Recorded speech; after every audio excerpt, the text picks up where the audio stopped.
What would happen if Thanos snapped and eliminated the entire Yankees MLB roster?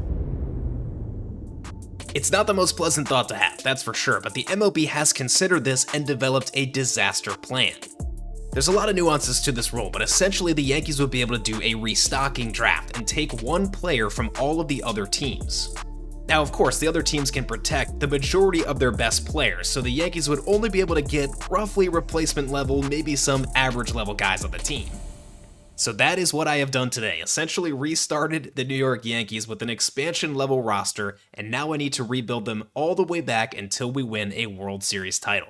Now, of course, there's no way to actually do this in MLB the Show 26, so I had to get a little creative and just give a replacement player, essentially trade a replacement player for all the players that I grabbed from another team. But these guys should be quickly sent down or cut because they are 55 overall with deep potential, so I don't expect that to impact this rebuild at all. So I have gone through and done all of this to the best of my ability here, and this is the new Yankees roster. Let me introduce you to the squad here. There is nobody higher than 71 overall. Dylan Moore is our best player. Most everybody has C or D potential here. I felt like these are all pretty fair choices for starting over after the Thanos snap. I am very interested to see if any of these players is going to stick on this team long term, but I highly doubt it. As far as the rotation, River Ryan is going to be our ace, so we'll see what he can do, but the control's pretty low, so not expecting a whole lot. And then we have Williamson, Dobnak, Griffin, and Manoah. Bullpen is just a bunch of 4A guys, and our closer is Cole Sulser. Up at the top there, we are projected for 67 wins. I think we're going to be quite a bit lower than that. I'm putting the over-under at about 52.5. Obviously, we have got a long road ahead of us here to get the Yankees back to being a competitive roster. So let's get going through season 1 here and just get things started. To my surprise, we're actually 500 through the first week here, which is not going to last long. One thing that'll make this a little bit tougher out of the gate is the Yankees were good before they got wiped out, so we've got the 27th pick here in the first year. I'm gonna have to get creative with the scouting for our first round and try to find somebody that rises up the board, kind of starting in that 30th rank slot. My initial impressions of this class are not great, so I'm just praying that I can find somebody to believe in here. And now we're really starting to take a bunch of losses here. We lost every single game this week towards the end of April. We've only got 2 guys above a 700 OPS right now, and Ronnie Mauricio is making an early bid for our best player, which makes sense. Pretty good contact and power against righties, some good defense. It will be interesting if anybody on the position player side or even the pitcher side makes it all the way through this video, or at least a few seasons, because I'm not super bullish on that. Our closer, Cole Sulser, is 6 for 6 in save opportunities, but he is already 36 years old, so this wouldn't be somebody that I could really extend. I do think that Sutton McGraw is pretty good. Moving up slots here as a 21-year-old is not super common, so this could actually be my first-round pick, even if he's ranked 51st in the class. We'll see. Into week 7, and I think I found my first mid to late-round gem here, Manuel Villa, starting at 104, moving up to 50th in the class. Center fielder, 18 years old with some good speed, pretty well-rounded profile here. And as I scout the pitchers by region, I'm reminded that you can only scout at 10% per week this year, which really does impact my normal process. Nonetheless, there seems to be a couple of decent options, and also this Discovery guy ranked 7th could be really good, Bobby Connor. He has a nice profile and some good control, so I've got my eyes on this guy for sure. We are going to need players everywhere because looking at where we're starting out, we are in the red in every single position, which I guess is expected, but it is a harsh reminder of just how much this team got nuked. Now at the end of May, we are 14-45. I mean, this is just honestly atrocious. 23.5 games out. The Red Sox are in first. Now might also be a good time to mention that I also pretty much wiped out our farm system too along the way here, just to try to make things a little bit harder. I still have a couple guys. Our number 1 prospect is Carlos Legrande, who looks like a stud in real life, but as far as his stats in this game, I don't think he's really going to pan out. Even though we're the 19th ranked farm system in this league, there is nobody in here with higher than C potential, so not sure how that really works, to be honest. That puts even more of a premium on finding good players in this draft class, and I just found somebody very, very good. Exactly what I needed here, starting at 39, moving up to 4, Jonathan Hatch, first baseman here with an amazing hitting profile. He's not really going to be able to run or play defense, but I honestly don't really care. As if I needed some bad luck, this center fielder that I pointed out earlier is injured, so now I'm not so sure that I really want him, but we'll have to see. And on top of that, my first baseman is injured too, Jonathan Hatch. I would probably still take the risk on him, but man, that's frustrating. Now I really don't know who I want to take in this first round. Thankfully, I found another first baseman here, Alex Cabrera, in the last week of scouting, who's ranked 22nd, and he looks pretty good with a great contact profile as well, so I could take him if I don't want to risk it on Jonathan Hatch. The number one player in the class, though, is a starter here, Discovery starter, Bobby Millar, so I could also take him, although the control looks not great, but he does have some good hits per 9. Let's get the draft started and see who is left for me with pick number 27. And now simming ahead, and it looks like we lost one of the first basemen. It was Alex Cabrera. We also lost this injured center field gem, Manuel Villa, so I am really confused at what the CPU pulled out here. I think the move here is going to be risking it on Jonathan Hatch and hoping that the injury doesn't affect him too much, and then probably trying to come back to get this number 1 ranked player in the next round. That's what I'm going to do. Let's see if it works out here. Jonathan Hatch, first pick of the video. Is Bobby Millar going to be here for our next pick? He is. I also have these 2 shortstops for later that are both 21 years old that probably have some high potential, but we'll wait on those guys. I'm going Bobby Millar here in round 2, the number 1 ranked player in the class. I don't think either of them are that great, but I do prefer Pablo Ibar's positional flexibility, so I am going to go with him here for our third pick. Nothing too special. And now simming ahead, I'm only left with one guy, Jeff Yang. I think I've just got to go with him, and I'm not feeling great about the rest of this class, honestly. I'm going to take a complete risk on this 21-year-old catcher with a high potential range, but the overall might be so low, he may never develop, but I feel like it's worth it at this point. Felipe Madrid. And then I'm just going to finish it out with my last Discovery starter here, Jimmy Herzog. I don't know, that felt like a strange draft. I'm really interested to see what we find here at the beginning of August.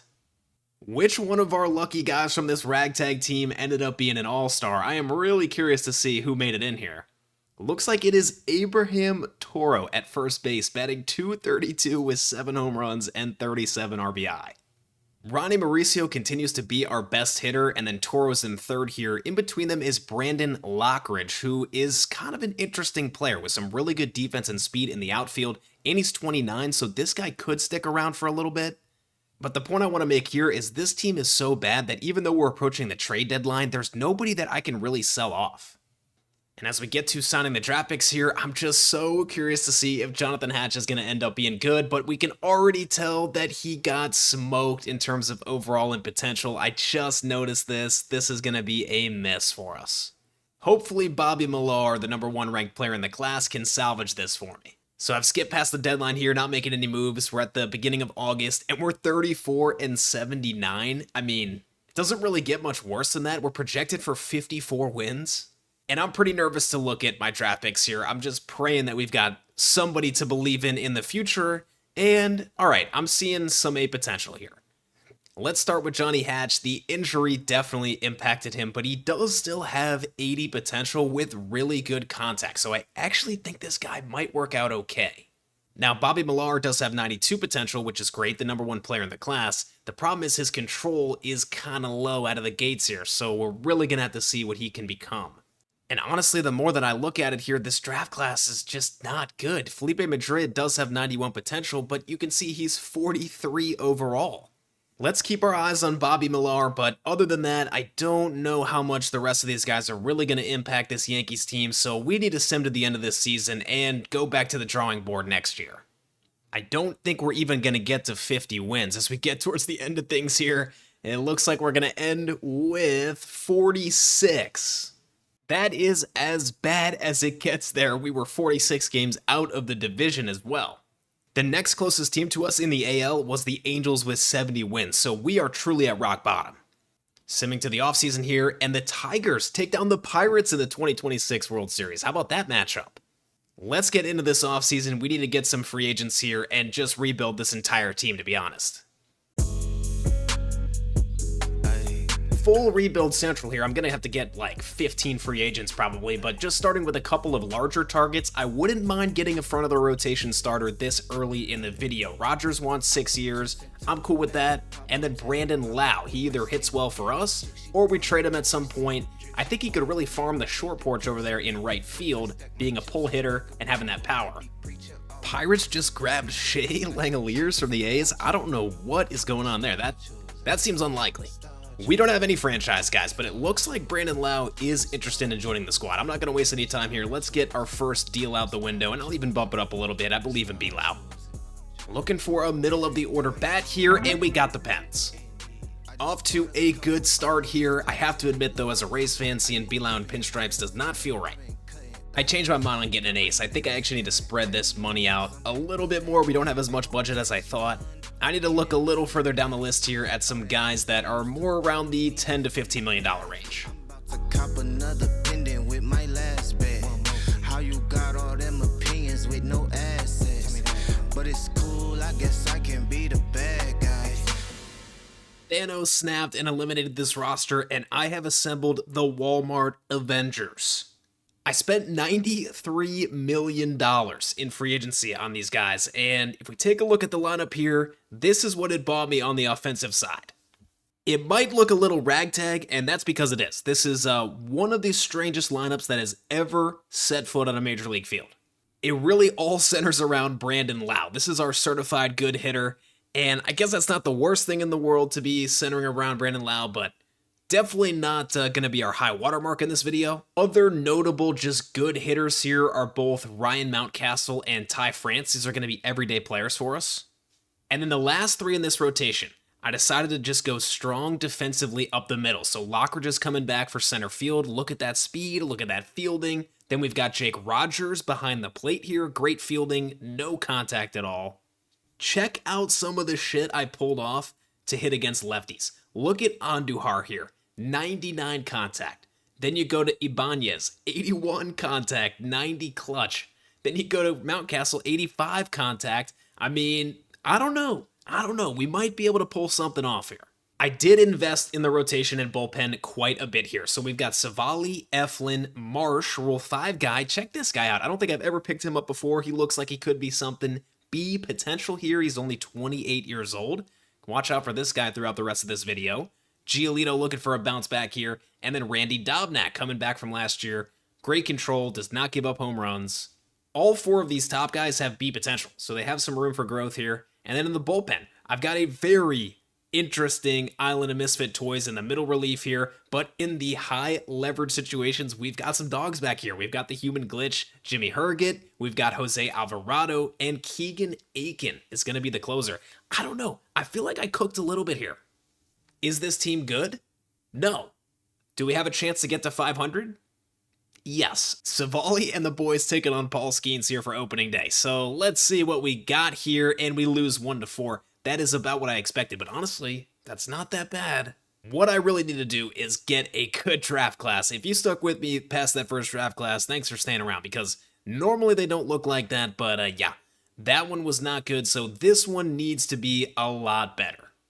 And what do you know? Brandon Lau is injured. We're only a week into the season, and our best player goes down for 1 to 2 months.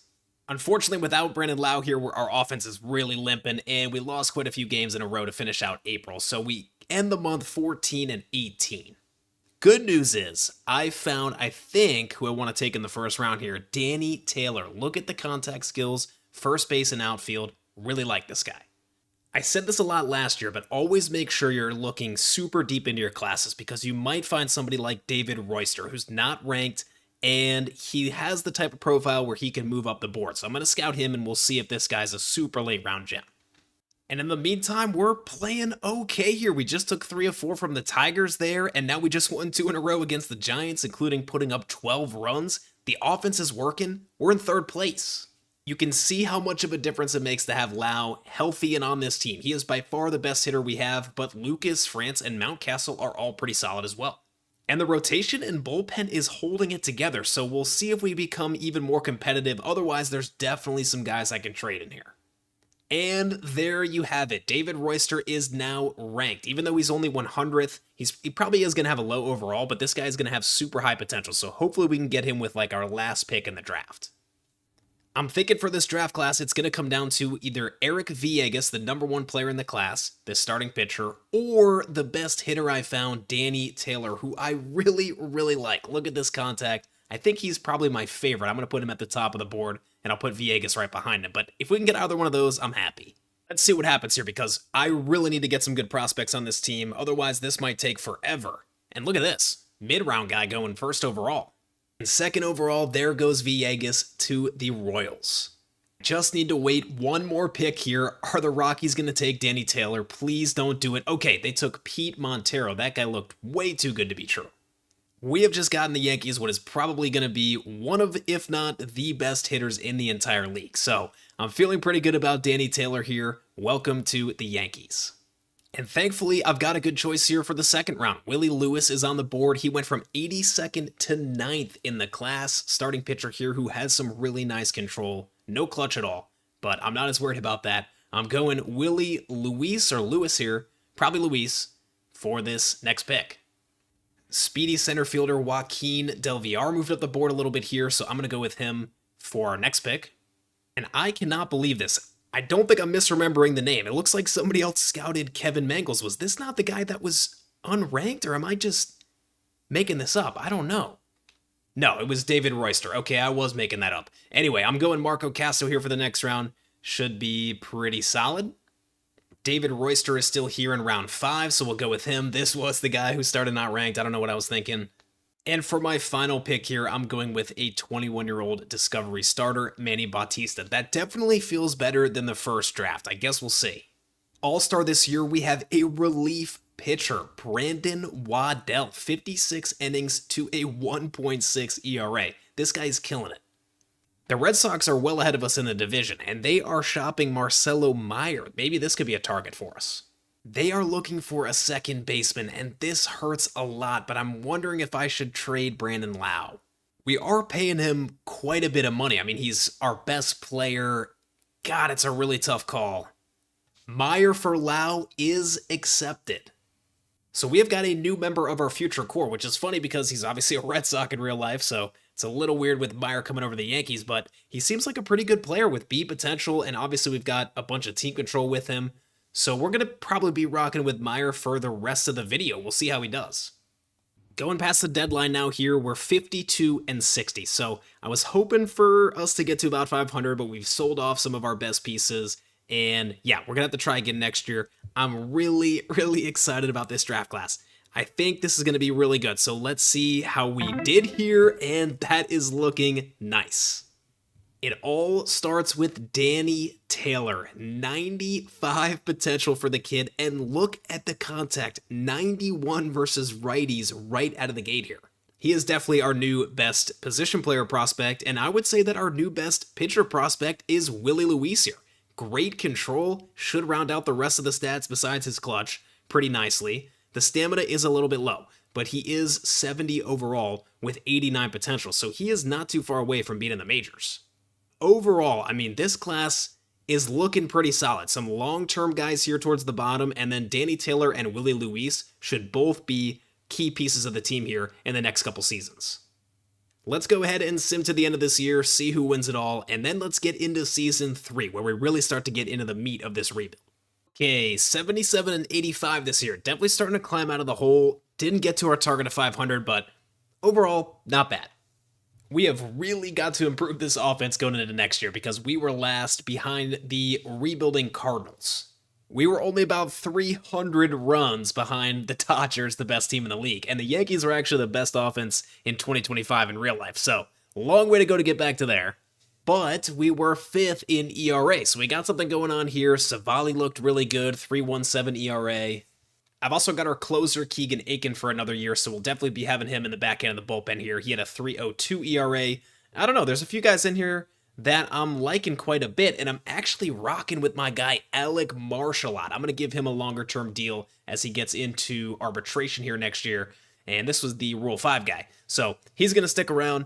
And it turns out that the Red Sox ended up defeating the Braves in the 2027 World Series. I wonder if Belau had a part of that. Anyway, we're into our next offseason here. Let's make some good moves. And before we do that, I'll just mention that we've now got the #1 prospect in the league here in Danny Taylor. So heading in the right direction. I'll give this guy a year, maybe 2 in the minors. I'm really excited to see him perform at the major league level. And don't forget about our starter from last year, Bobby Miller. The control's gotten up to 40 here, so he'll start to work his way through the minors. I think he's got a chance to be very good. So I offered a 4-year deal to that starter, Alec Marsh, and I think I want to make an early play for Marcelo Meyer as well and give him a long-term deal since he's really the only guy we've got right now to build around offensively. 7 years, $14.5 million per year. That should get the job done. We need a little thump in the lineup here. We need a little bit of pop. Anthony Santander is on the trading block here, so I'm trying to make a move for him, and I think I could give up one of our 2 center field prospects from the last draft. Both these guys are from the last draft. David Royster, would they accept it? We know he's got a potential, but he's only 47 overall. Let's see if they'll take that. And then in free agency, I've got 2 targets that I love. First of all, Shane McClanahan is on the block, only asking for $20 million a year coming back from injury, and with the A potential upside, only 30 years old, would love to get Shane on the team. And we could definitely get better at shortstop because it did not work out last year with Garrett Hampson, and I'm looking at Ha-Sung Kim. Now, he is an injury-prone guy, but we'll see. I think maybe it's worth the risk. Hey, trade accepted. David Royster to the Blue Jays, and we have got our power hitter. All right, Ha-Sung Kim is in. All right, McClanahan, what do you think? There we go. I love it when a plan starts coming together here. We got Shane McClanahan in the rotation, a guy who just came back in real life. Very dominant lefty when he is healthy and on the mound. So we'll see what he can do for us this year. Going with Savali in the 2, and Eric Lauer I picked up here. Found him high in free agency. He's going to be a starter. Going to try to stretch him out as a starter. 58 stamina. So he'll probably have to then partner up with another lefty here, Brandon Waddell, who I got either a year or 2 ago. I can't remember. Bullpen has a lot of the same guys, but I added Evan Phillips as our closer. He's coming off a great year where it doesn't show it anymore, but he added 4 overall. Super well-rounded. Like him as our closer option. And this lineup is a lot better than it looks. I know we only have 2 guys above 80 overall, but all of these guys are good at something. For example, Nathan Lucas is excellent at hitting against righties and has some pretty good defense in the outfield. Mountcastle, Mauricio coming back, and then Ha-Sung Kim, our biggest offensive free agent here. He is higher up against lefties, which I'll show in a minute, but a little further down against righties, not quite as good there. The discipline is still good. And then against lefties, Palacios in the 1 here. 78 contact versus lefties, 91 discipline, good positional flexibility, bringing him home to New York there. France, Mountcastle, and Duhar. Remember, he's got maxed out contact versus lefties, so he's up there. Santander, Kim, Meyer, Rogers, and Lockridge. So Lockridge coming back to play a great center field. I like this team. Hoping that we can get to 500 this season. That is the goal. We're 3-5 out of the gate. Okay, actually, I lied. I'd love to do a little better than 500. Maybe we could sneak into a wild card, which is projected for 83 games won. As far as the draft this year, we pick at 12, and I'm seeing quite a few nice options here. So I'll definitely scout a lot of the guys towards the top of the board here. This guy may be a little too good to be true.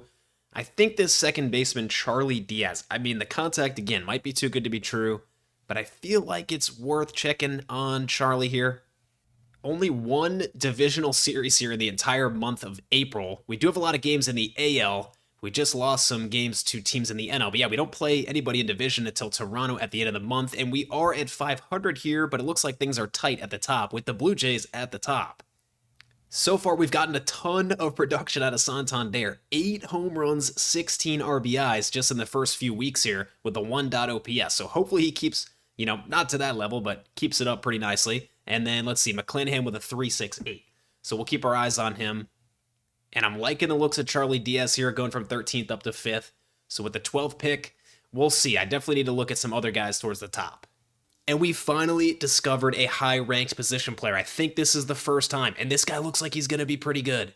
Terrell Sexton. So I'll get back to you on him as Jose Gonzalez continues to absolutely roll up the board here. But I want to finish off Stephen Yu, and then we'll get back to that discovery guy. Okay, we're in second. Another week of scouting done here. And, oh man, Terrell Sexton moving down the board. That sucks. Got ourselves a big-time gem here, Willie Garlobo, 52nd up to 4th. Super well-rounded guy here. So I'm hoping, if I could get him in the second round, what do we pick here? 48th? We're probably not going to be able to get him. Looking at some pictures, of course, my best discovery guy's injured. You know how it goes. Checking in on the squad, everything is super bunched up right now in the AL East. So we're close, we're within 5, but still need to improve. I'm having some serious problems in the rotation, although actually now that I say that, these guys have picked it up recently. Lauer's been good, but Mac's been okay, Savali not great, Marsh with a 5 ERA, and I gave this guy that long-term deal. Also, our closer, Evan Phillips, was injured for like 2 months, and he's just now coming back, so he's got to get back on his feet here. I don't know, I feel like this team is just being let down by some of the guys in the staff right now. Especially because I'm getting a really good year out of this lineup, so I need to just try to put it all together if we can here.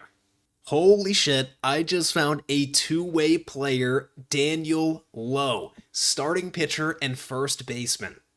And he is moving up the board with a nice potential range. I might have to take this guy. I don't know what the button is to press to go and see his hitting profile. It's not letting me get over there. So, I don't know. But that is not something you find every day. I'm actually going to stop scouting the region and just look at him individually. Now I am super anxious to get to this draft as we take a series from the Dodgers here, but we are under 500. Let's go and see this guy. There he is. So he's gone from 40th up to 9th. So we see the pitching profile, and unfortunately the control is not good. But I cannot seem to figure out how to look at his hitting profile. I have pressed every button on the controller, and I can't seem to get there. So we might just have to take him. It's kind of tough because I really like Willie Garlobo and Charlie Diaz as well. So, I do have some good position players later on, though, like a Lewis Clark here, westward expansion himself. So we probably should take that two-way player. That is, of course, as long as he is not taken ahead of me. So we pick at 12. He is ranked 9th. But he started 40th, Daniel Lowe. So let's get this started and we will see. Okay, he did not go in the top 3. So I'm going to sim to our pick, and he got taken. The Astros grab him here at 6th overall. We'll definitely have to check this guy out. Damn, that sucks. Charlie Diaz is also off the board, who probably would have been my next option here. We do still have Garlobo, who should have high potential. I think I'm taking Garlobo. The overall is also pretty high. Like if he comes in with 68 overall and 95 potential, something like that. I don't know. I feel like he's going to be really good. It might seem like a reach, but I'm going Willie Garlobo, left fielder. Between Stephen Yu and Lewis Clark, I think we go west here. He moved up the board as a 21-year-old, which is usually a very good sign. So he should have a potential. Pitchers I can probably come back around for later. I am going to miss on Stephen Yu, but I'm going with Lewis and Clark. Gonna have to pick off some starters here. And I think we go Aiden Flores, ranked 14th in the class. He doesn't have super high potential. I guess just with his ranking, I'm going with him. I'm gonna grab a late round left fielder here, Alexi Torrero. Started, not ranked. Should have high potential. And remember the last time, no, they didn't get taken from me. Shoot, that might have been too much of a reach there. Anyway, I'm going to grab this closer now. This was a discovery closer, an 18-year-old, probably B potential. We'll throw him in here, Colt Padgett. And I'll finish it off with another discovery starter here who I don't think is going to be too good. But man, that was an interesting draft. I feel decent about it, but let's go and check out our all-stars here. Eric Lauer, that does not surprise me. I love getting this guy and stretching him out as a starter, just because that stamina is good enough for it, and the rest of the stats are really good. So he is in here as a reliever, obviously starting. And then we've got Ty France in here as a DH. He's having a nice year here. He has a 859 OPS, 362 on base, 497 slugging. Loving what I'm seeing out of France. Even though I have the lineups on manual, I keep coming here and seeing them move things around. I had France in the 2-hole. I'm not sure what is going on here. Maybe it's injuries. And obviously, Brandon Lockridge is here to play center field. So something strange is going on with this. But anyway, squad is looking good. Let's go look at the full stats here. I should say the lineup is looking good. I mean, we've got some really, really nice years coming out of pretty much our entire starting squad except for Meyer. The problem is this pitching staff. We have just got too many guys over a 4 or even a 5 ERA. Marsh has finally gotten it below 5. Right now, we are 6 games out of the wild card. I mean, I really don't want to sell off, though. It's like, we have a nice team. Let's get a little closer to the deadline here, a couple more weeks, and see where we end up. 3 games against Kansas City, and then a 4-game series against Boston. We lose that series to Kansas City. Game 1 against Boston, Marsh on the mound, we win it. I've got to go sign our draft picks here. Back to the series for Game 2, which we lose. Game 3, we win.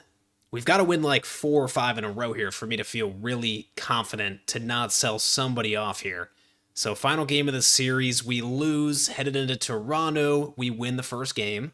And by the way, Garlobo's potential range and overall has been going up this whole time, so I'm feeling pretty good about our guy here. Can we get on a little bit of a streak? Game 2 against Toronto, we win. Game 3, we get a sweep. 1 game under 500, 10.5 games out though. How can we do against the Mets? We lose the first game, win the second game. For the series, we lose. Last kind of chance here. These 2 against Milwaukee, we lose and we lose.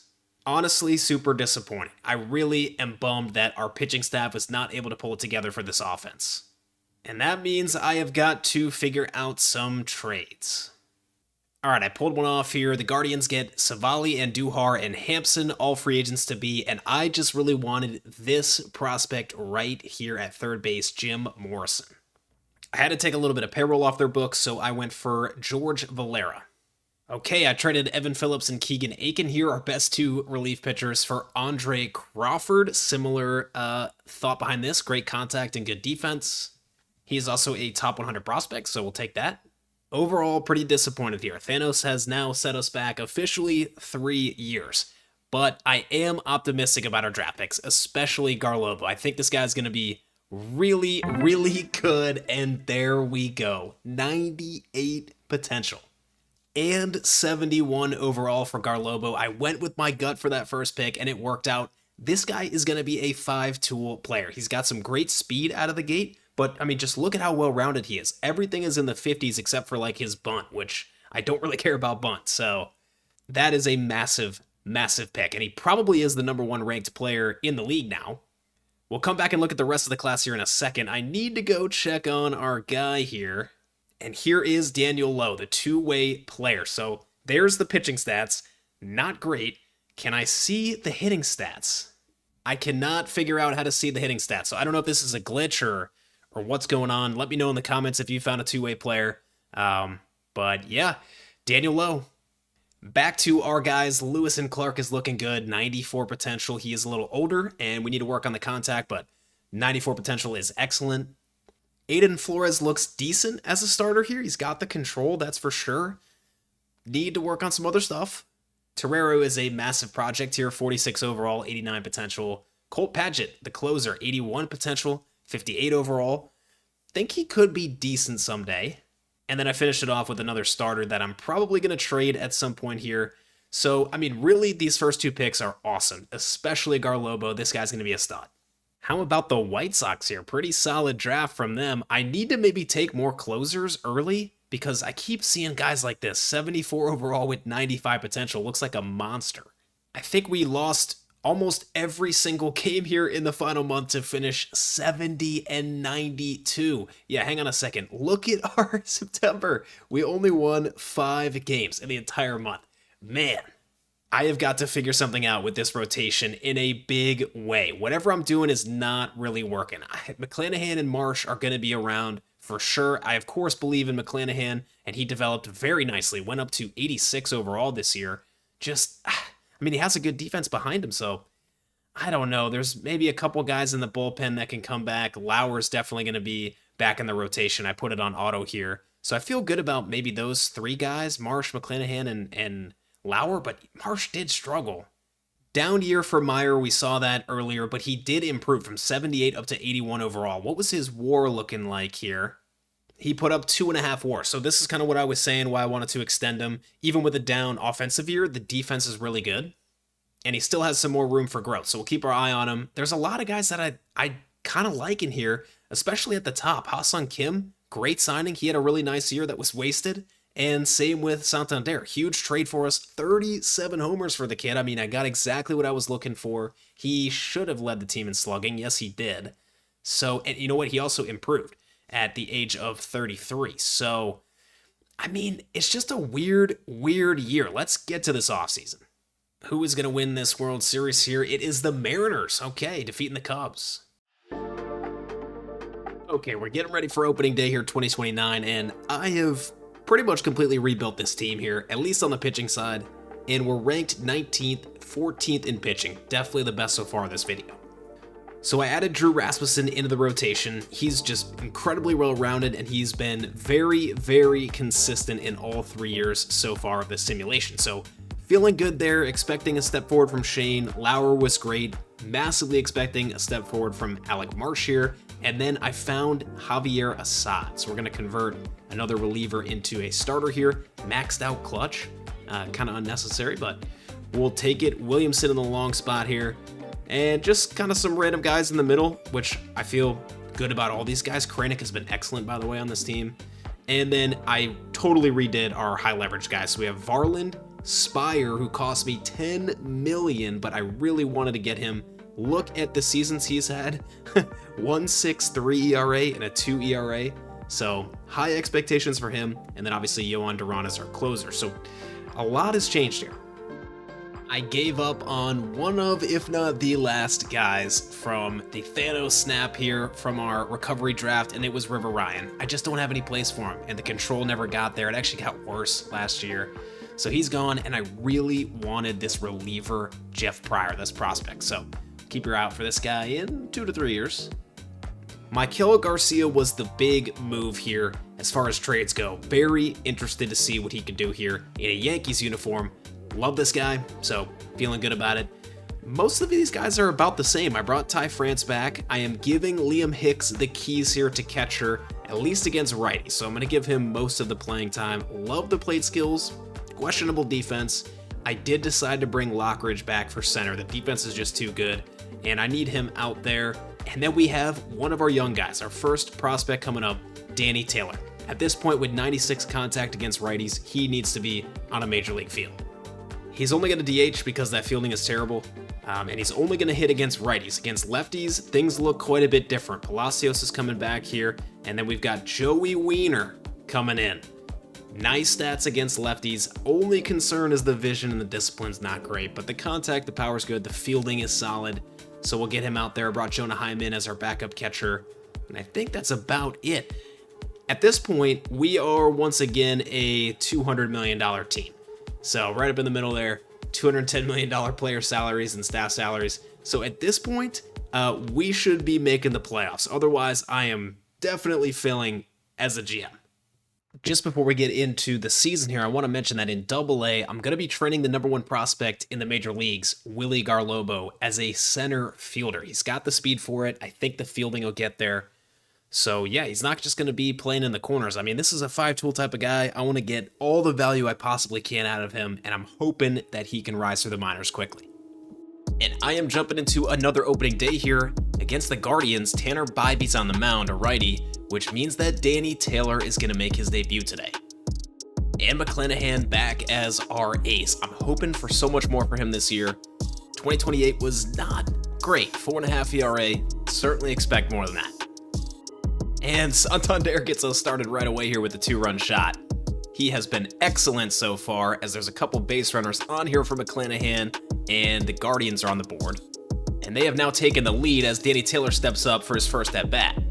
Leading off the 9th, and that is a base hit on the first pitch he's season in the major leagues. That is into the gap, should be extra bases, misplayed out there too. There you go, lead-off double for Danny Taylor. Coach? There we go, we got the ball. Coach gets the ball, and he is off and running in the major leagues. Danny Taylor's debut has really turned into an exciting game here. Santander, the huge opportunity, that's strike 2. Once again down to our final strike. Here's the pitch, and that is floated out into center, and it is going to hang up as the Guardians take the first game of the year. Bad day for our ace McClanahan, but a great day for Danny Taylor as we come back to sweep the Angels here, and now we've split that series against the Cubs. So 500 start out of the gate. Oh boy, Alec Marsh looks like he had a bad first start of the year. And a couple turns through, I am already once again worried about our pitching rotation. On the positive side, Danny Taylor already has 3 home runs here in just 12 at-bats. So, looking good. The contact is really what's doing it for him. He doesn't even have that much power. Didn't expect to be picking this high once again, but we will certainly make the most of it. And the guy ranked right on our draft pick number, Esteban Maldonado, looks really, really good. So I'm going to be scouting this guy first. Unfortunately, Maldonado has fallen down the board just a little bit, but look at this. I mean, he could play every single position, which is pretty cool. So I might maybe I'll come back around and finish this profile. We've got the Dodgers this week. Always a good test, and we win the first game, lose the second game. This is for the series. Eric Lauer on the mound. We lose 10-4. But we do come back and win a series against Kansas City as Zach Neto's getting traded to the Blue Jays, and they were already in first place, 15-6, adding a shortstop now.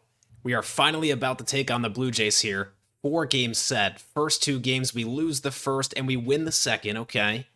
Feels like 2 big games early in the season.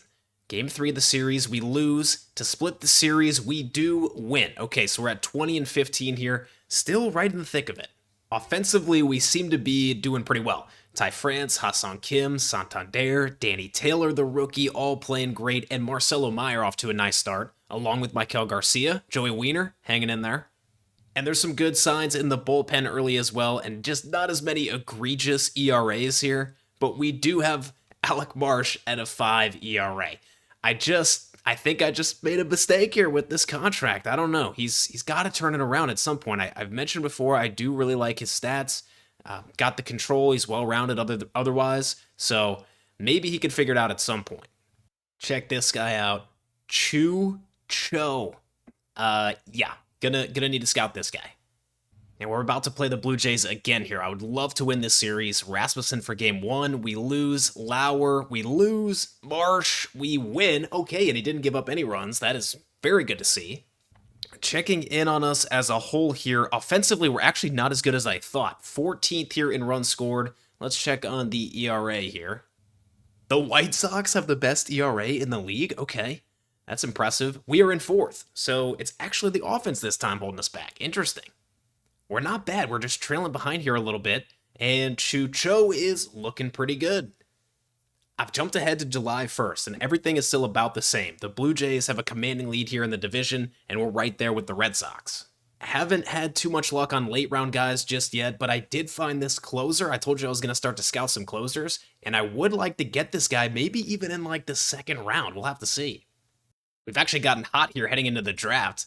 Starting to round into form. Very nice start to July, except we do get smoked by the White Sox. I've mainly got 2 good options for the first round for our 8th pick. It'll be either starter Willie Gonzalez or right fielder Jonathan McAllister, who is probably my favorite. I think I'm going to move him up to the top here.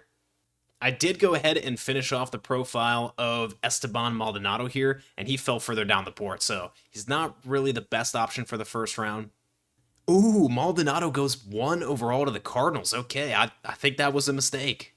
McAllister's potential range is not crazy, but he did go from 21st to 5th, which gives me a lot of confidence. Willie Gonzalez went from 17th to 3rd. I don't really love taking starters in the first round, and I think we can get some good ones later. So McAllister, even if he has high B potential, I guess I'll be a little bit disappointed. But I really like this guy's profile, and I'm going John McAllister. So our next pick is at 84. And this is where things get super interesting because we have this closer that I do want to get, and we also have Chu Cho, who I do want to get as well. And they're both ranked right around that 80th mark, although Cortez moved up the board a lot. But, man, it's a tough call. The thing is, we definitely have first base covered with the guys that we currently have in the farm system, and I've got this later round guy as well who looks okay. So I'm kind of leaning towards this closer. I wanted to take one. I don't think I've taken one so far in MLB The Show 26, so I'm going for it. James Cortez. And I simmed ahead here, and Chucho actually got taken in the 55th slot, so he might have been better than I thought. I'm going to go back to the class for a starter who went from 116th to 28th and has some good control here. Angelo Ramos for pick 3. Now, I would love to get both Art Garcia and Michael Reyna. I want to get both of these guys. So I'll start with Garcia because his ranking was higher, but I feel like Reyna is probably going to get taken. Let's sim ahead here, and he's still here. Okay, beautiful. So he went from 150th to 96th, and he should be just a classic late round gem here. I'm feeling pretty good about the class so far. I've only got one guy scouted left on the board, and it's a starter who might, he could be like 45 overall, but with some decent potential. So we'll finish it off with Alexi Nieves. Feels okay there, but I'm really starting to focus on the team as the Red Sox are adding to their squad, and I think we're probably going to need to do the same here at the deadline. Before we do that, though, I'm looking at our All-Stars, and Yohan Duran is here. Now, he is regressing, which is shocking and unfortunate because we've still got 2 more years on this deal. But he's having a nice year, 24-3 in saves, so he is clearly not the issue for us, and hopefully he can just hold on as long as he can.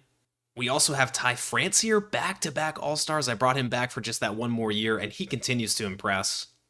The CPU continues to mess with my lineup. I don't know what is going on here. I've obviously had Lockridge in center field this whole time, but we are winning right now, so I'm just going to leave it as it is. Marcelo Meyer's having a great year. He's up to 83 overall here, 843 OPS. So we're starting to see really what he's capable of. The hitting stats are rounding into form. He's getting a little bit better against lefties, but that's still kind of a blind spot. The rotation has gotten a lot better. We don't have anyone in here that's going nuts, but everybody's under a 5 ERA. Actually, everyone is pitching quite well, and the bullpen has been really good too. This is the strength of the team, so I gotta see how I might be able to make us better at the trade deadline because we are in second. We're probably not going to win the division, but I want to have a good shot at a wild card. I think the best guy I can add here is Heliot Ramos. That is who I'm circling here. He is on the trading block. We need to improve the offense because we're at 15th, which is just really surprising. And I'm going to offer them a pretty nice center field prospect here, Joaquin Del Villar, who is from round 3 of 2027. I do like this guy, but he is still a ways away, and I need to help this team this year. And a few days later, that trade is accepted. Heliot Ramos coming to New York. And right away, after a sweep of the Rays here, just after that trade, we're up to 11 games above 500 and 3 games ahead of the Red Sox, so seem to be heading in the right direction. Okay, we're playing nice. Offense is really picking up. 12-3 win against the Mets. 16-1 win against the Twins. We went on to sweep them as we get to August 1st here, and we're looking good. 15 games above 500. Best team we've had so far, that's for sure. And we get to view our draft picks. Let's see how we did this year.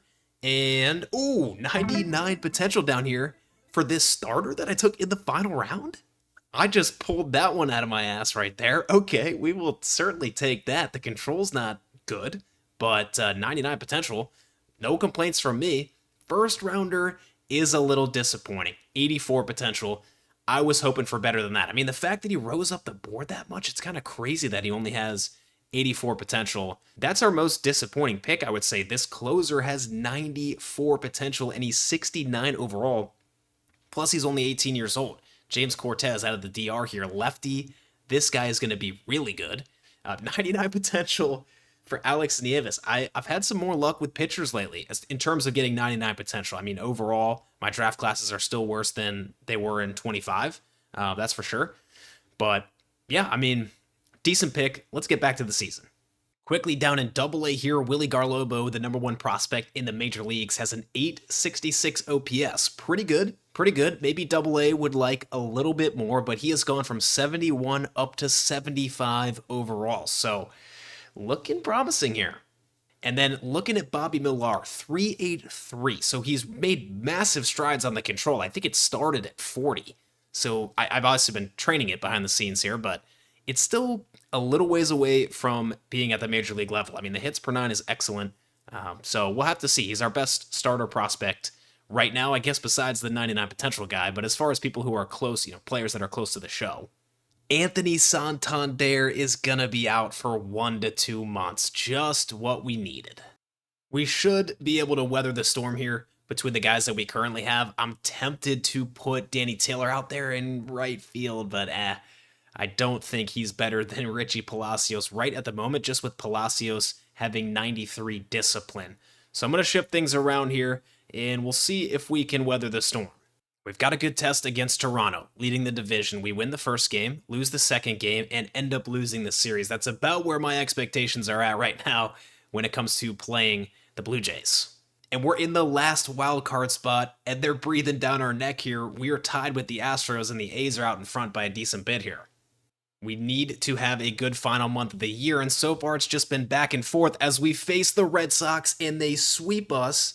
We do come back and sweep Washington, and now we're about to face the Red Sox in an enormous series right here, a 3-game set. And after that sweep, they are 3 games ahead of us and have knocked us out of the wild card. The season comes down to this. Game 1, we win. Game 2, Eric Lauer, we lose. And we are headed to the Bronx for an epic battle between 2 long-time rivals here for this series. Alec Marsh has been good lately, and he is on the mound today. Liam Hicks will be his battery mate. And Carlos Correa hits a solo shot instantly, and CJ Abrams gets another one. We are already down 2-0 as David Peterson comes in here for the Red Sox. Joey Wiemer was only okay in his role this year to just hit against lefties for me, but he is in a big spot here and draws a walk to load the bases. 3 straight walks for Peterson, and now we get Marcelo Meyer, who's kind of high up in the lineup for not being super great against lefties, and he's having a good at-bat. 3-1 pitch on the way from Peterson. That is hit well. Out into right, it's the short porch. Looks like it's going to hang up on the track, but that will score a run. Getting going in the second inning here, a leadoff walk for Ty France, 2 walks in the inning, and here comes Heliot Ramos, who has a fielder's choice. Marsh seems to settle in, but as soon as I say that, Roman Anthony singles home a run, and Wilyer Abreu grounds out. Casas, okay, we get out of the inning. Things have been going back and forth here, and now the bases are loaded against Alec Marsh, and he is taken out of the game. And oh boy, who is Monty Snowden? He just gave up 2 runs. And as I continue to sim ahead here, it is getting late early. The Red Sox have increased their lead to 6-3, although we've got a little something going here. It's Weimer again, facing a lefty with 2 runners on, and Joey Weimer into right field. That is gone. Tie ball game. A new lease on life for us here if the bullpen can just hold this together against a very good Red Sox lineup, and they also seem to have a nice bullpen themselves. Taylor's coming in to pinch hit here. He was able to stay up in the majors. I had room for him. Here's a 2-2 on the way, and he is going to fly out. That would have been something. Instead, we go to the top of the 9th here. Darius Vines was a Rule 5 pickup who's been very good this year. Can he hold it together? Yohan Duran is coming in to get Christian Campbell, and he got him. Alex Cora makes a pitching change. Eric Miller's coming in. He's got a 5 ERA on the year. And guess who is at the plate? Joey Wiemer. Does he have another one in him? Here is the pitch. No, he does not, and we are going to extras. And now we have our best arm in the pen this year, Louis Varland, coming in. Feeling pretty confident when he comes to the mound, but why did I say that? CJ Abrams with a 2-run shot. They wisely bring in the lefty to face Marcelo Meyer. It is up to him in this game.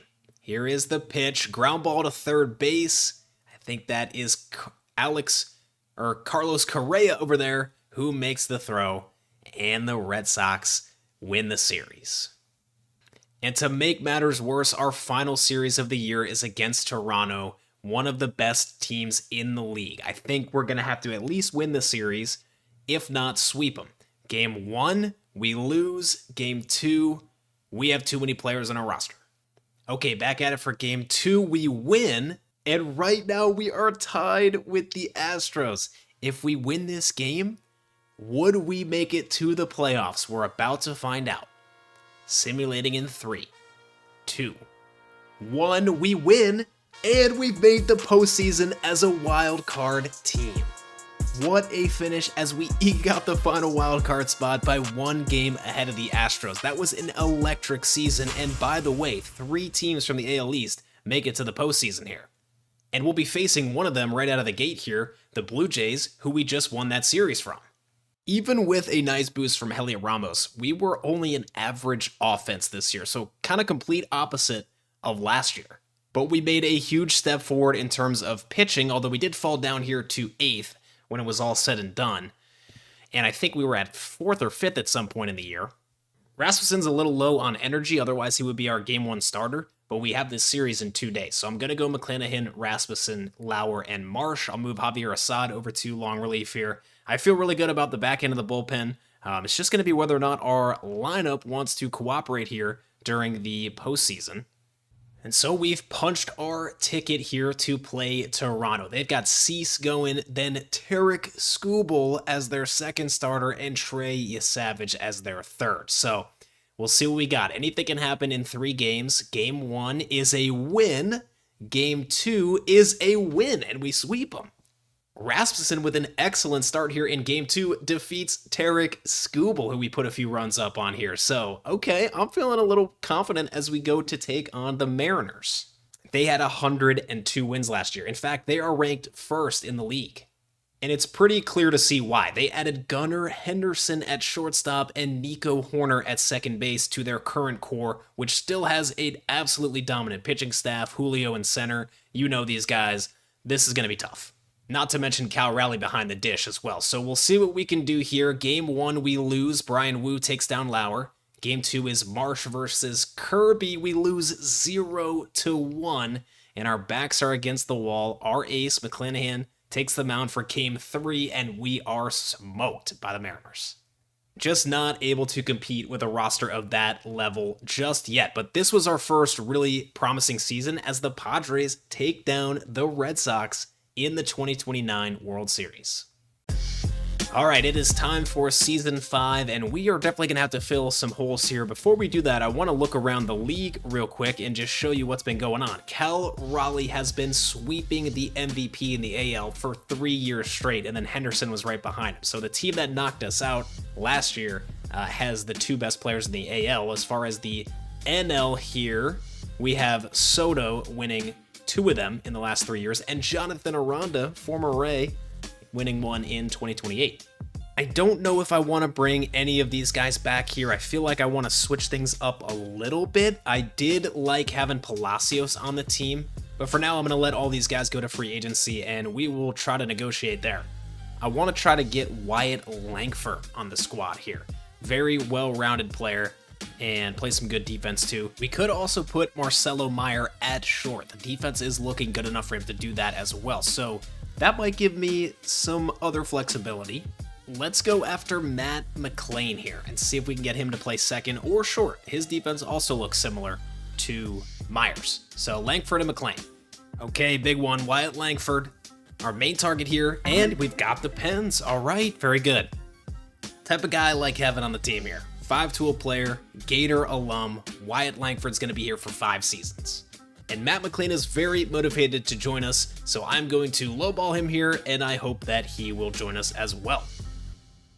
Okay, I've assembled our Year 5 squad here with Matt McLain and Wyatt Langford coming in. Langford's stats are actually only okay against righties, so I've got him down a little bit against righties, but then up against lefties in the 3 spot. So that's really where he's going to excel for us. So that was the one thing I kind of wish I noticed earlier, but he was the best option for our team to play center field right now. We'll talk about our prospect in a little bit here. And the rotation is slightly different. I'm converting another reliever into a starter, Tobias Myers here. So the stamina is kind of low, but the control in the clutch is absurd. So I think he's going to be really good. And I've got him in the 3 spot. Alec Marsh, can you finally have a good year in the 4 spot? And then rounded out by Brandon Williamson, who was long reliever last year. That's going to be Javier Assad this go around. And then McClanahan and Rasmussen, these are really our horses. These are the 2 guys that are going to carry the heavy load. McClanahan has got to be a little bit better than he has been so far. He's definitely improving a ton, but in year 3 of this contract, I want to see him really pitch like an ace. Now we've got a couple starters on the cusp of coming up into this rotation. Willie Luis and Bobby Millar. Can Bobby Millar's control get to 58, 59 this year? We'll see. He's improved it pretty quickly, honestly. So I want him to get into the majors, but he's not ready yet. The main guy on the cusp, of course, is Garlobo, who I converted to a center fielder. He's so well-rounded that that's almost, stick with me here, almost holding him back for me putting him into the show. Like, he doesn't excel necessarily against lefties or righties just yet. So once his well-roundedness gets a little better, let's say 79 overall, he's coming up. He's coming up. I'm going to make a quick decision when that time comes because he's probably better than at least one of our current everyday outfielders at that point. So we'll see what we've got here in 2030. All eyes on this team, but also all eyes on Garlobo as we just went 7-1 to start the year.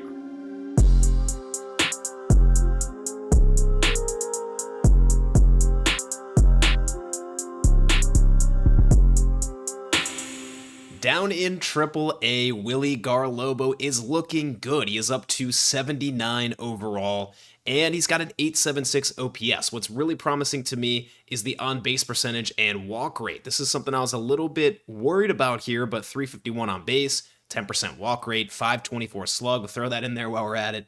And he also has, let's see, I know he was stealing some bases, 9 stolen bases. So when you look at this guy's profile, he projects as a 5-tool player, and at this point, he's got to get on the major league roster. George Valera is out of options here, so I have got to designate him for assignment, and we'll see if he's able to make it through into our minor league system, but I'm really just more focused on getting Garlobo on the 40-man here and getting him to the MLB.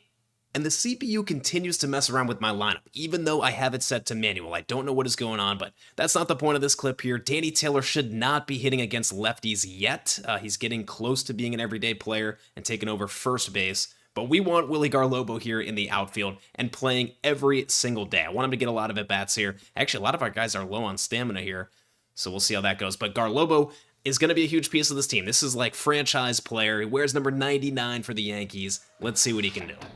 He's the number 2 ranked prospect in our farm system, but he has the highest future value at 70, which you can see here. And he's essentially a Connor Griffin level prospect to compare him to a real-life player coming up.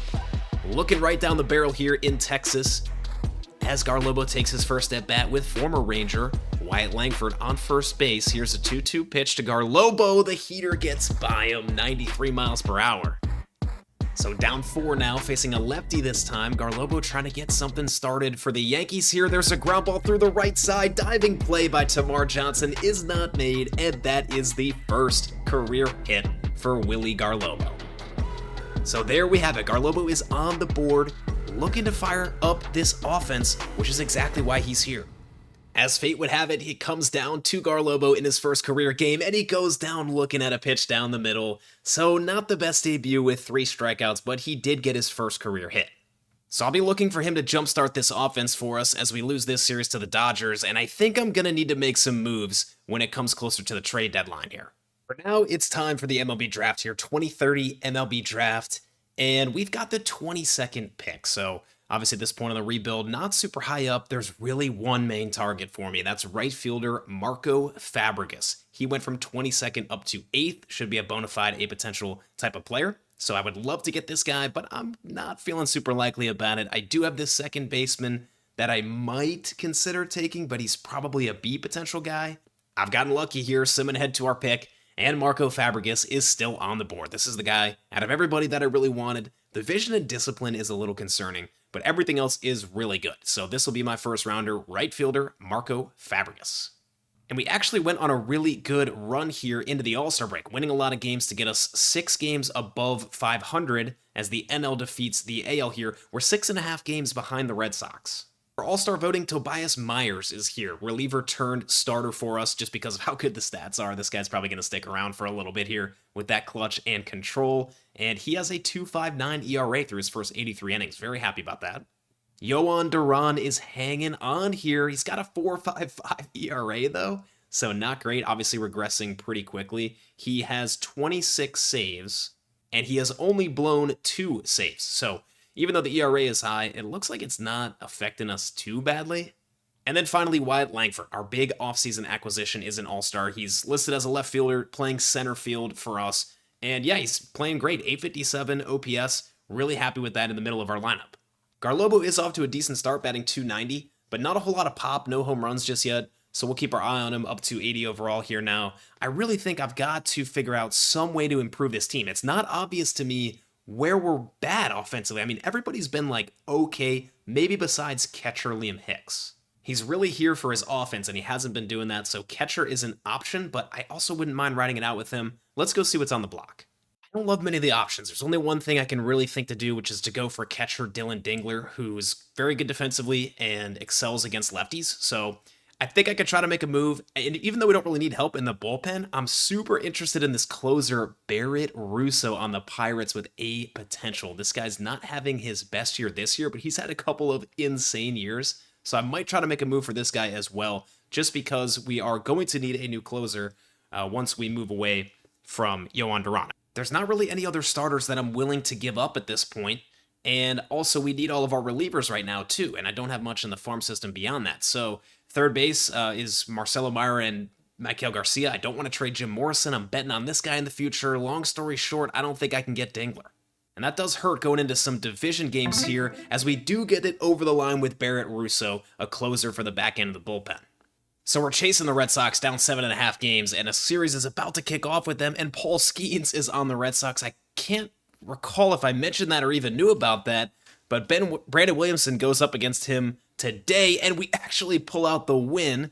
The last two games of the series, we win Game 2. Sweep would go a long way for us here. I feel really good with Drew Rasmussen on the mound. He is facing Ranger Suarez, and we end up getting shut out, but we'll take 2 out of 3. We end up losing a series to Baltimore, and we split this one with Seattle. On August 1st here, we put up 18 runs. So we're still in second, just 8 games back here, as it's time to take a look at our draft picks. And I know I got the guy that I wanted in the first round. I'm not sure what we're going to get after that. And okay, definitely a mixed bag here. 93 potential for Marco Fabregas, 64 overall. Pretty happy about that. Mentioned that he had the low vision and discipline. Gonna need to train that big time if he's gonna join us in the show. But there's some good tools here with fielding and speed. I like what we're getting here. Looking around the league, it seemed like a pretty weak draft class overall. We've had a few of these throughout this rebuild, so I'm pretty happy with how I did, all things considered. 98 potential first baseman going to the Padres here. Looks like that was the best player available. We weren't going to get him with our pick, but overall, not bad. Continuing to stack up our cheddar in the farm system. Meanwhile, pretty much our entire offense is getting hot here, so we really needed this. We were due. And Garlobo's batting .311 so far. I probably brought him up too late to get after a Rookie of the Year, but man, the lineup is coming together. Even our bench is hot. Look at this. This is insane. And McClanahan, Rasmussen, and Myers have all been great in the bullpen, so I've got a lot of confidence in this team. I think we should be able to finish this year out strong, and let's see what we can do as we get August underway. Really, really strong August. We're not playing the best of teams in the whole world here, but we finish out the month 77-59. We're only 3 games back all of a sudden. And it's time for September call-ups, and with Willie Luis's success here in AAA, 2.34 ERA, I'm going to get him in the MLB, and we'll see what he can do. And then I think I'll bring up just a couple of outfielders. I don't have really any other prospects that can quite fit into the puzzle for us at this moment.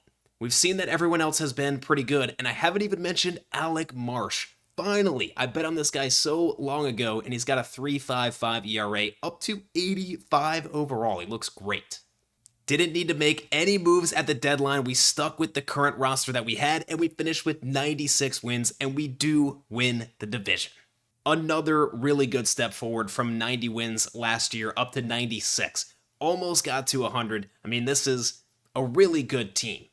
We saw that we can take down the Red Sox and the Blue Jays. So as far as those guys in the AL East, I feel good. The AL Central was horrendous. Guardians won the division with 78 wins. In the West, though, you have the Mariners and the Athletics, who look very, very strong. We're going to have to get through at least one of these guys to get to the World Series, that's for sure. No awards, but we do have league leaders here, and it was Rasmussen leading the league in ERA. As far as hitters, Garlobo was our best full-time player with an .887 OPS He did more than I could ask for here in his first year in the show. As a 20-year-old, he hit 325. Palacios proving to be a great signing for $11 million a year. The on-base percentage is the main reason for that, and the slugging also impressed me. We've got him for another year. Wyatt Langford here for the long haul. Marcelo Meyer, our first core centerpiece of the offense. Santander. I mean, the list goes on. It really doesn't get bad until we get to Garcia and Hicks, who at least Garcia is bringing some really good defense for us at third base, but hasn't been the best acquisition there. And then Hicks, as we saw throughout the year, just a down season at the plate, which is really what he's there for. The fielding is above average, but he's mostly a hitter. So here we go. 2030 postseason is underway, and our first round matchup is going to be the Blue Jays.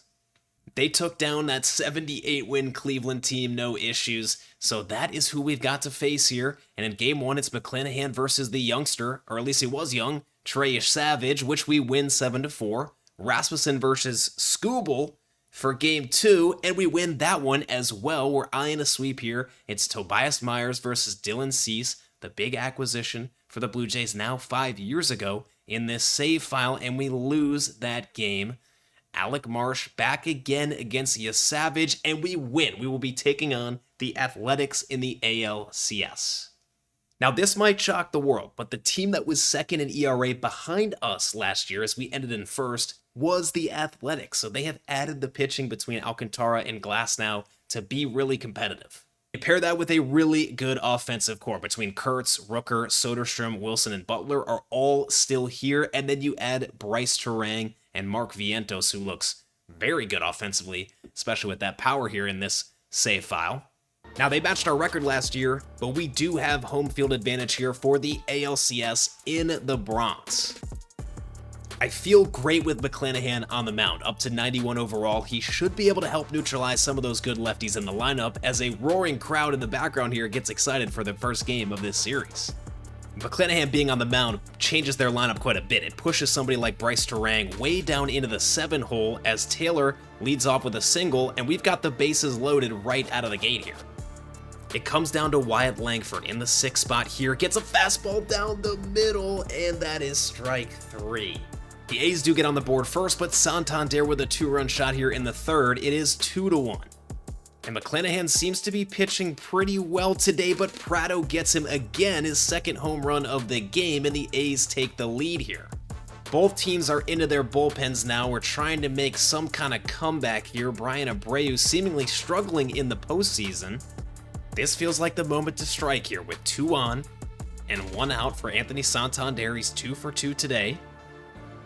Abreu delivers, and Santander, no doubter, oppo shot into left. The Yankees take the lead in game 1.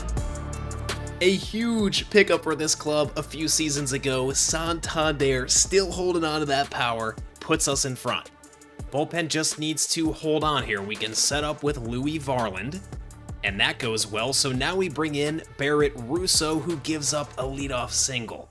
4-pitch mix for the newest Yankee. 3 of them are fastballs. He's got to find a way to get something past Nick Kurtz here. That's a ground ball. Exactly what we needed. McLean to second for 1 and over to first in time. It's a double play. Mark Vientos at the plate. We're just 1 strike away from a victory here. Russo delivers a curveball, his 4th pitch, and that is game 1 to the Yankees. So we're in really good shape here, winning the first game at home. We've got Rasmussen on the mound for game 2, which we lose, and now we've got to head into the Athletics Stadium for game 3, which we lose, and all of a sudden things are getting late. Alec Marsh, who finally put a good season together, he's on the mound for us. Here we go for game 4, which we lose, and all of a sudden McClanahan has to defeat Glasnow again to keep us in this. I'm simulating in 3, 2, 1. We are eliminated by the Athletics in 2030.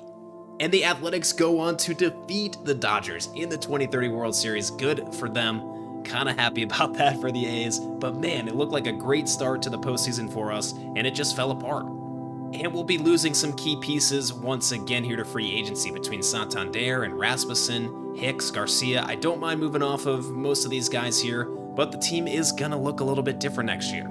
So let's transition to season number 6 of the video, 2031. So the lineup has some holes, and I'll see what I can do to fill them, either in free agency or through trades. But the other great thing about this point of the video is somebody like Willie Garlobo, homegrown talent, is now a centerpiece of the team. And I'm considering giving him a long extension just right now, but I think I'll wait a little bit on that, maybe a year. And also, I think at this point, Danny Taylor should just take over first base. The defense is not great, but he's been just DHing for most of his career, and I'd like to actually get him in the field. So now that we don't have Santander playing first, I think that spot is for Danny Taylor. Something to keep in mind is that this will be the last year for Shane McClanahan, who we've seen rise all the way back from his injury up to 92 overall here. So we could lose our front of the rotation starter after this year, and then Alec Marsh, talked plenty about him throughout this video, will be gone. Palacios also, and then Yohan Duran here, who I think has got to be in middle relief at this point. I'm not so sure how I feel about him. Maybe I'll try to cut bait, and then we'll just have to see. I don't know. This team should come together fine, but just notable that a couple of big names are on their way out after this year. Catcher was a bit of an issue last year with Liam Hicks, and the number one free agent on the board is Cal Raleigh. We're the Yankees, we go after the biggest targets we possibly can, and he looks absolutely nuts here in this roster. Still 99 overall at age 34. He wants a 2-year deal, and that is totally cool with me. Catchers are always much cheaper than you would think in this game. 2 years, 25. Feels like a ripoff for Cal, so he is for sure getting on the board here. Also need a veteran starter here just for a year so we can have that depth while some of the younger guys come up. Two good options. We've got Pablo Lopez here, who is going to be my favorite option. If I can't get him, I could go for Jack Flaherty. Okay, contract decision time. Looking for a 99 overall catcher, Cal Raleigh. Can we land him? We can. Cal Raleigh to the Yankees for 2 years. We are coming way back now from the Thanos snap, and we've got the best catcher in the game on our team. And with that, here is the lineup for next year, which it's kind of interesting. And Cal's obviously the centerpiece of it now in the 3-hole with McLean, Meyer, and Langford around him, kind of our bona fide players, our bona fide pros, and Palacios has to be in the 1 because his on-base percentage the last 2 years is in the 390s. We know Garlobo. How much is he going to develop this season? That potential was 98, I believe it was, and he's kind of the future of this team. We've got Danny Taylor here, who's been here for a few years. He came up really quickly to the show with that maxed out contact. He is now going to be an everyday player, first base against lefties as well in the 9-hole. That's the squad, and we'll go through this here pretty quick. I should show you the rotation, which now has Pablo Lopez, who I was able to land for a year. I feel good about the rotation. Willie Luis is coming up, and it's really just because of the control. We've got Bobby Millar still in the farm system, and he could come up at any time. The bullpen, the reliever market is completely nuked at this point of the rebuild in 2031, I think we're in. And so I had to trade for this guy to get a lefty, DeAndre McClendon. There was no other options in high leverage for lefty in free agency or trades that were on the block. So had to pull one off to get DeAndre McClendon in here. We'll see what he can do. Our other lefty is Justin Brule. I know I spent a few minutes there, but we're going to go through this season quickly, and let's see what these guys can do. Okay, we are a day away from the MLB draft, and we are 30 games above 500. The crazy thing is we are still only 3 games ahead of the Red Sox, who are right there with us, but this team is very exciting. And we're doing this without the leadoff hitter that I praised, Richie Palacios, who got injured, and I had to make a trade for Davis Schneider to come in as a new outfielder for us, an on-base guy, which has actually worked out great. Cal has been exceptional with 24 home runs so far. He's definitely going to be an all-star, 61 RBI, and really the whole lineup is looking good, including Garlobo, who has gone from 81 to 86 overall in half a season. This guy is going nuts right now. And the stats just look fantastic through 80 games. This is what I was saying. This is a 5-tool player, 22 homers, 61 RBI, 26 walks. We've got a 921 OPS so far, 3.8 WAR, and we are seeing immense success in the pitching staff. First in ERA by about a half a point, 3.41 ERA with Pablo Lopez at a 3.14. Willie Luis, our rookie, with a 3.42. It just shows you how good control is, and that's why he's here instead of Bobby Millar. And the bullpen is where we are very, very strong. Duran's hanging on there, but the other guys have just been so good, including our closer, Barrett Russo, who we traded for, who's up to 90 overall. A big reason why we're in first place and playing so well is this run we went on in June. We won 17 games in a row, all AL East games too. Boston was in there, Toronto was in there, so that was huge for us. And that leads us here just a day from the draft, so let's head there next. Well, kind of rough here, but to be expected, Diego Mota's off the board here with the 19th pick to the Brewers, and then I lost Floyd Fry, who was probably going to be my option, with the 7th pick to my Tampa Bay Rays, sniping me there. That leaves me with second baseman William Park, who went up to 11th in the class, and yeah, contact guy, should have high potential. So that is going to be my first rounder, and then I just really hope that a lot of these mid to late round guys can fall to pick, I think it was 104 that we have after this. I also do not want to miss out on my closer Damon France, but he started non-ranked, so it's a tough call, but I feel like I should take Glenn Banks just because he was the only guy that was ranked in this class. So I'm going with Banks, and then hopefully as I sim ahead here, either France or Nielsen is still on the board, and they both are.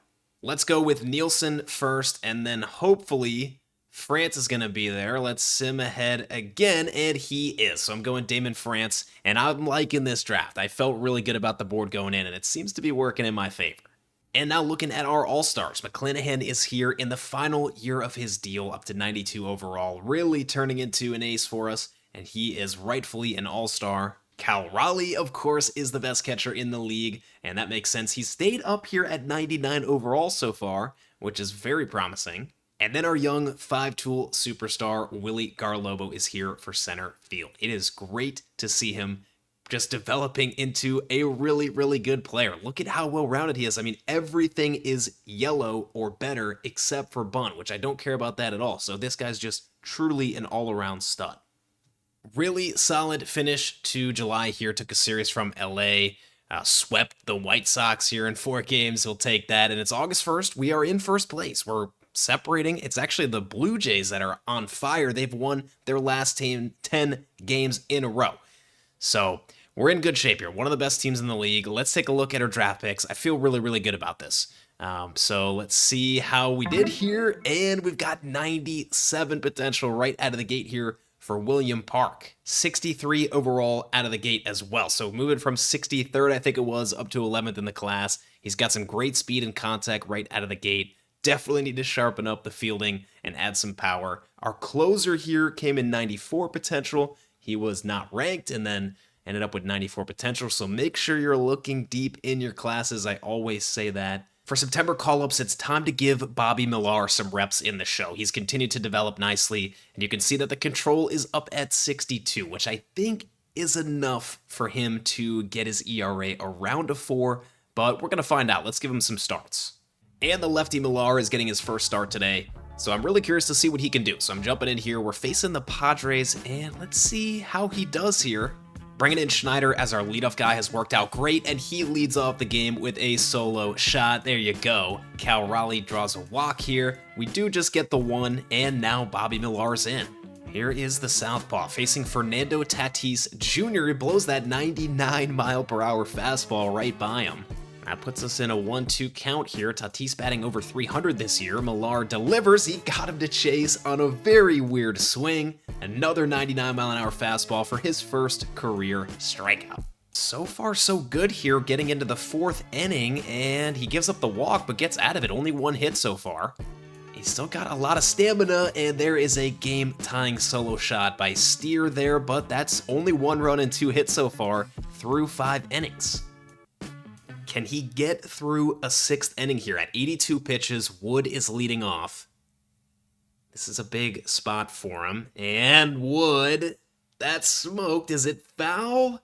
Looks like it. No, that is a long home run. And that is going to do it for Millar. I mean, a pretty good start there for his career. Wood, he's going to get you every now and then. Simulating to the end of the game here. Last chance for us to tie it. Not able to get it done. So the Padres do defeat us 2-1 in that game. Good start from Millar. Just the offense was not able to get him any runs, really. We're projected for 104 wins here. Let's see how many we get as I sim to the postseason. Last 2 series of the year, we end up with 107 wins. Safe to say we wrapped up the division here. A valiant effort from the Red Sox and Blue Jays, though. As I said earlier in the season, it's a very top-heavy league right now. Except for the AL Central, which continues to be really confusingly bad.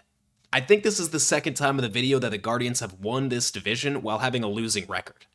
The Mariners are really good. We've got to keep our eye on them, along with the Athletics. So between these two teams, and then the Red Sox and the Jays in the AL East, those are the best teams coming out of the AL. And we ended up as the 5th best offense, with Cal Raleigh making a huge difference and remaining at 99 overall. Garlobo is up to 88 overall. He had the second most runs. Finally getting to the point where I'm aligning the offense and the pitching in the same year, because we were first in ERA, McClanahan, Lopez, great, and our closer, lefty McClendon, who I traded for, was really good. Everybody's pretty good, but our bullpen is exceptional between McClendon, Varland, Negron, Russo, who got that extension, and hey, look at Bobby Millar coming up during September call-ups with a 3.3 ERA. Great to see Luis with a phenomenal rookie season, and McClanahan, our ace, with a 3.42 ERA. So I am really confident in this team. The worst ERA we had was 4.5. I mean, it's pretty damn good. We've got a league leader and an award here. Let's start with the awards. What did we get? Rookie of the Year for Willie Luis. How about that? And as far as the league leaders here, it was Barrett Russo for the saves, and also Cal Raleigh for OPS and WAR. 10.3 WAR. I decided to take Millar off the playoff roster here. I just have the most confidence in McClanahan, Lopez, Marsh, and Luis, and then in long relief, Vines or Vinas and Tobias Myers. Where I really feel good is our middle relief, and especially our high leverage guys between McClendon, Varland, and Russo. We should be able to shut down games, no problem. Lineup is going to be about the same, although Garlobo has steadily moved himself up in the lineup. He was so good last year with a 926 OPS here, and going down to the full stats page, you see the OPS. He had 40 homers and 100 RBIs, so he is going to be up high in the lineup. How much WAR did he have? 6.4 WAR for Garlobo. I can feel as good as I want, but we have still got to prove it here, and we'll have to prove it against our main rival, the Red Sox. They have got Paul Skeens as their ace, taking on McClanahan for Game 1, which we win 3-2. Game 2 here, Lopez and Sasaki, we lose 1-4. Marsh versus Crochet. Man, the Red Sox have a strong rotation here. So Game 3, we blow them out, 13-3, touching up Crochet, and we can move to the CS here. It's Willie Luis, our Rookie of the Year, versus Landon Roop. The Roop is on fire. Hopefully not tonight. Game 4, here we go. We lose. This is going all the way. McClanahan and Skeens again to go to the championship series, and we win 2-1. So now we take on Seattle, who I think is the second best team in the league. I think I've talked about them before, but I'll show you their roster here. Familiar names in the pitching staff: George Kirby, Brian Wu regressing pretty heavily, but obviously still absolutely disgusting with 87 control here. Max Meyer and Tanner Bybee rounds it out. So the rotation's not quite as good as we're accustomed to, but if you look at their lineup, they have Cutter Henderson, Julio Rodriguez, Dylan Cruz, Kyle Manzardo, Alejandro Kirk, Nico Horner. So they're pretty deep. I think we're a little better, but this is going to be a very challenging series, and it kicks off for Game 1. We've got Lopez going against George Kirby. One game at a time, but the winner of this series is going to the World Series. Here we go for Game 1, and we win 2-0. Game 2, Marsh versus Wu, we lose 0-1. Pitchers duel so far. We head into Seattle, Willie Luis going up against Max Meyer. We win 3-0. Everything is low scoring. McClanahan versus the red ass Tanner Bybee here for Game 4. Can we take a 3-1 series lead? We can, and we have now got 3 chances to clinch here. So far, really good from the rotation. McClanahan, 0.95 ERA. Lopez, who's going to go for this game, 1.26. Marsh with a 3, and Willie Luis has not given up a run. Did he go 9 shutout? How many games has he started? No, he's pitched 2 games so far, so we only got 4 innings in that second game. That is interesting. What is his stamina? 62. Okay, I guess I never quite noticed that. Either way, we've got 3 chances to clinch here. Lopez and Kirby, can we get it done tonight? We can, and we're going to the World Series. It is about damn time. We've slowly but surely made it to a further round each of the last 3 years. ALDS, ALCS, and now the World Series. And it's going to be between Milwaukee and San Diego. So let's see who it's going to be. Simulating ahead, it is the Padres. We just saw them on Millar's debut. And we know that they have James Wood, who took Millar deep in that game. Tatis is still here. Joe Ryan appears to be the ace. Bo Bichette, Jackson Merrill. They've got Josh Hader as their closer. The rotation is Ryan, Singer, Povich, and Bradford, who shut us down for the most part during that game against Millar. And they had 100 wins last year, so we still have the home field advantage with 107, but this is a very good team. Can we get started off on the right foot here in our first World Series game of this rebuild?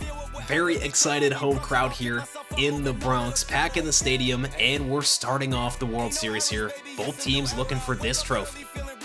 Tail of the tape, offensively, we have really not done a whole lot in the postseason, but our pitching staff has been electric, 1.4 ERA, and we want the crown.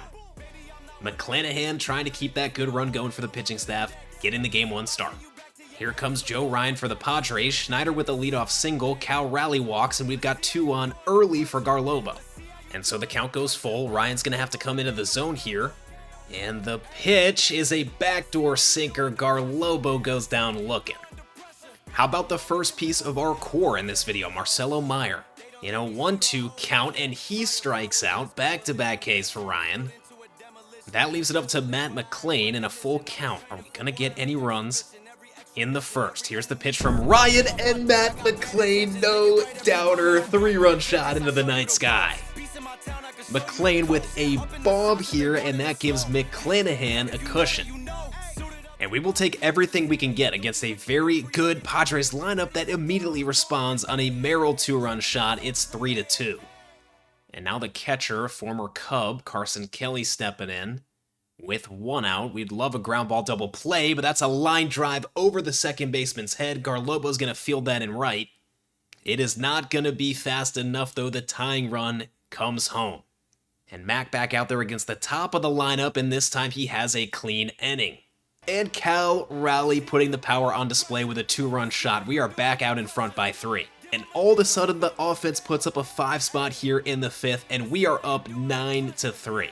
So we finally get the offense going, and in the top of the 9th, Barrett Russo is in. It's 12-5. This is not a save opportunity, but he can finish off game 1 here. With 2 outs in game 1 of the World Series, Russo delivers, ground ball, shortstop, that's McLain coming in, making a running throw, and the Yankees take a 1-0 series lead. McClanahan, despite some early struggles, gets a ton of run support as the Padres lose dominantly to the Yankees. If we're putting up that kind of offensive performance against their ace, Joe Ryan, I am feeling confident. So game 2 is Pablo Lopez versus Brady Singer, which we actually lose 5-0, and now we've got 3 in a row in San Diego. Game 3 of the series, Marsh versus Povich, we lose again, and we're down 1-2. It comes back around to Joe Ryan for the Padres. I've got Luis going for us for game 4, trying to even the series up, and we do exactly that, 6-1. So game 5, this is the most pivotal game of the series because the winner of tonight's game will have 2 chances to win the title. McClanahan for the Yankees, Bradford for the Padres. I'm simulating in 3, 2, 1, and we win it 5-2. Danny Taylor and Akil Baddoo are the heroes of this game, driving in all the runs. And as far as the pitching staff, McClanahan went 5 innings. He gave up the 2 runs, but I told you about our pitching staff. We can shut it down when we've got a lead. McClendon comes in with the hold, Varland with the hold, and Barrett Russo with the save. So just like that, we are heading home for Game 6 with a chance to win the World Series. And the guy getting the pill is Pablo Lopez, our gun for hire for this one season, and he's been excellent. The top 3 of this Padres lineup is absolutely terrifying between Wood and Tatis, and there you see Wood leading things off with a single. It's Merrill in the 3-hole. Lopez gearing up a changeup here, and he gets a ground ball to second. Meyer over to second, Ornelas to first, and it's a double play to get out of the inning. And for San Diego, it'll be Brady Singer, who actually won the Cy Young last year. Bottom of the 4th, a walk for Langford. Taylor with a 2-run home run to get us on the board. And Baddoo with a solo shot. All of a sudden, the offense explodes. It is 4-0. Schneider and Raleigh with back-to-back doubles, and the Padres are going to their bullpen. Lopez first bit of trouble, though. He gives up a couple of runs. Wood is on second base, but he gets Bichette to fly out. Negron hasn't given up a run in the postseason, but this is a hit-and-run situation here for Xavier Edwards, an excellent contact hitter with runners on second and third, and he does take a swing there, but it's foul. With his speed, he's also a tough guy to double up. And here's a 1-2 pitch, and he got him. I think we're going to see a challenge here. That looked low. Here it comes, and it caught a little piece of the zone for strike 3. God, I love ABS. That gets the count to full. This is a huge moment in Game 6. Negron delivers, and that is flown out to center. Coming on to make the catch, Langford, and we get out of the inning. I wouldn't mind some more runs as Baddoo with a solo shot right on cue. It's 5-2, and I have got a lot of confidence in our bullpen to close this out for us. Here comes McClendon to face Wood, lefty-lefty. He gives up a double, and now Bichette with a single. It's 5-3. 6 outs away from a title now. McClendon is going to stay in here for the next inning, and he gives up back-to-back hits. And there's a single to bring home 2. It's 6-5, and Varland's coming in. And still nobody out with Xavier Edwards, a lot of speed on first. This game is going back and forth. Carson Kelly's at the plate again. Varland's been a key piece of this bullpen for several years now, and he has got to keep this close or keep us in the lead. That's going to be a fly out. He does draw the bottom of the lineup, which is good, but it also puts more pressure on him. We don't want this thing to turn around to that top 3 as Xavier Edwards steals second, and there goes the double play. Tying run in scoring position. Count is full. Varland looks back, delivers strike 3. One more guy to get here to keep us in the lead. It's Ramon Laureano. Here's a 2-2 pitch, grounder to second base. Ornelas with the backhand pick, throw to first, and we're going to be headed to the 9th. And here we are in the top of the 9th with Barrett Russo on the mound, 3 outs away from winning a title, but it's gonna be the top of the lineup. James Wood with a swing and a miss. Very, very dangerous hitter with 3 hits on the day. Russo, here's a 2-2, he got him. 2 outs from the title now. Bichette at the plate in a 2-2. Here's the pitch from Russo, it's gonna go full. Merrill waiting on deck. The full count pitch from Russo is a curveball, and that's hung, and it's into the right field corner. And that is going to make things very, very interesting. Jackson Merrill's going to get a chance. Russo with the pitch. Foul ball. Strike 2. Can he get a strikeout? Russo. That is another one hung down the middle. Merrill swings through it for the 2nd out. 6 years after the Thanos snap. And here we are. With a chance to get back to the top of the mountain. Tatis weakly into center.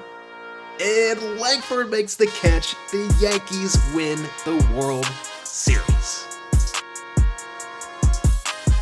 A massive comeback from nothing. A disaster strikes the Yankees, and we rebuild all the way from the ground up to the top of the mountain. So there it is. 2031 World Series champions, the New York Yankees. There we go. That was a fun one. I don't think anyone's ever done a disaster draft. If you made it to the end here, drop a like. And yeah, 3 years, 3 postseason runs. We steadily get 1 series further until we win the title. And our World Series MVP is Matt McLain, who ended up playing a lot of shortstop for us this year. Marcelo Meyer split time between third and short, and he is your playoff MVP.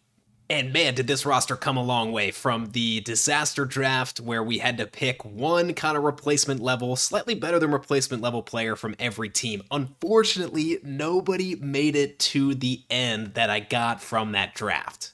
One of the guys who had a decent chance was Brandon Lockridge, who is on the Reds now at age 34. Our center fielder, we got 4 seasons from him, but had to move on for the last couple of years. The guy who ended up getting the closest, actually, was starting pitcher Brandon Williamson, who is now a free agent here, was not able to get a contract, but we got 5 seasons out of him, including one really good year with 104 innings and a 3.5 ERA. Other than that, he was not as good as I thought he would be. And the most impactful and best homegrown talented player we got was Willie Garlobo, who in his age 21 season got up to 88 overall. Would have also been nice to see more of his career, but we got the job done, and I didn't draft him until 2028, so if I got him in that first year, then he probably would have gotten to that 98 potential. but he was actually a little bit later on in the drafts. So that is it for the disaster draft. This was a lot of fun to make. I hope you enjoyed it, and I will see you again soon for my next rebuild. Take care and peace.